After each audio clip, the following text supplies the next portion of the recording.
Cela fait plusieurs semaines que je suis à la recherche de réponses dans ce monde. Beaucoup de personnes pensent que les Pokémon Paradox présents dans Paldea sont des formes passées des Pokémon déjà existants. Mais pas moi. J'ai donc emprunté le tunnel présent dans la zone 0. Au début de mes recherches, je n'ai trouvé que des rondoudous et des golets assez particuliers. Mais un jour, je suis tombé sur ça. Un Suicune totalement différent de ce qui existait déjà. Et c'est là que ça cloche. En effet, Suicune, Raikou et Entei ne sont pas censés exister sous une forme passée, étant donné que ce sont des réincarnations de Pokémon créées par OO. Un Suicune dans le passé n'aurait donc aucun sens. Mais ce ne sont pas les seuls points dérangeants dans cette histoire. En effet, je ne vois aucune trace de civilisation humaine à l'horizon. Or, humains et Pokémon partagent un ancêtre commun dans ce monde.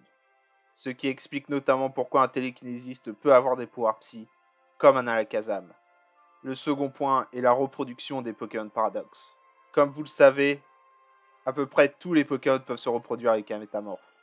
À part une poignée de légendaires qui ont un rôle bien précis dans ce monde. Or, aucun des Pokémon Paradox ne peut se reproduire avec un métamorphe. Et pourquoi les autres Pokémon peuvent se reproduire avec métamorphe? Eh bien, parce qu'il y a un ancêtre commun. Ce qui signifie donc que, par exemple, le Dratak considéré comme le Dratak du passé n'a en réalité aucun point commun et n'est pas un ancêtre du Dratak que nous connaissons. Ce qui implique que je ne suis pas dans une version passée de Paldea, mais bien dans une version alternative de cette dernière. Je suis dans un univers où l'être humain n'a jamais existé, faisant évoluer l'écosystème de cette planète d'une toute autre manière.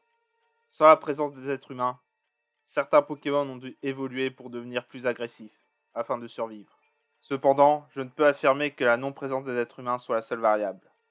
Il est tout à fait possible que les Pokémon que nous avons trouvés dans la zone 0 ne font que ressembler à des Pokémon déjà existants, sans pour autant être liés d'une quelconque manière.